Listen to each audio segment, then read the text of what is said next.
ইসমাইল হানিয়া আর Ayatollah Khamenei হত্যার বদলা নিতে এবার মরিয়া ইরান। দেশটির প্রভাবশালী সামরিক বাহিনী আইআরজিসি স্পষ্ট জানিয়েছে, এই হত্যাকাণ্ডের প্রতিশোধ হবে ভয়াবহ ও চূর্ণ বিচূর্ণ করার মতো। ইরানের রাষ্ট্রীয় সংবাদ সংস্থা ইরনা নিউজের বরাত দিয়ে বিস্তারিত জানাচ্ছেন ত্রিবেণী তনু।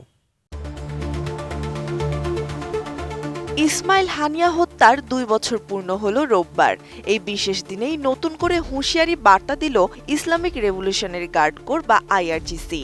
ইরানের এই প্রভাবশালী বাহিনী এক বিবৃতিতে জানায়, হামাস নেতা হানিয়া এবং আয়াতুল্লাহ খামেনির হত্যার প্রতিশোধ নেওয়া এখন অনিবার্য।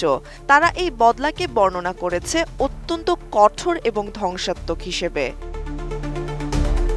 তেহরানে এক রাষ্ট্রীয় অনুষ্ঠানে যোগ দিতে এসে 2 বছর আগে শহীদ হন ফিলিস্তিনের স্বাধীনতাকামী সংগঠন হামাসের রাজনৈতিক শাখার প্রধান ইসমাইল হানিয়া।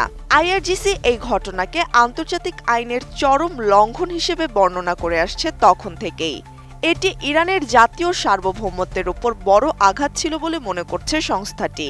এই অপমানের মোক্ষম জবাব দিতে এখন সামরিক প্রস্তুতি নিচ্ছে তেহরান। উন্নত মানের কাঁচামাল আরআইএল অ্যাঙ্গেল এন্ড চ্যানেল, এখন কাঠের দিন শেষ, আরআইএল-এর বাংলাদেশ। বিবৃতিতে বলা হয়, হানিয়া হত্যার পর ফিলিস্তিনিদের মনোবল কয়েক গুণ বেড়েছে। আগের চেয়ে বেশি শক্তিশালী হয়ে উঠেছে হামাস যোদ্ধারা। ইরান মনে করে নেতার রক্তে প্রতিরোধের চেতনা ছড়িয়ে পড়েছে বিশ্বজুড়ে, আর এখন ইসরায়েলি শাসনের পতন সময়ের ব্যাপার মাত্র।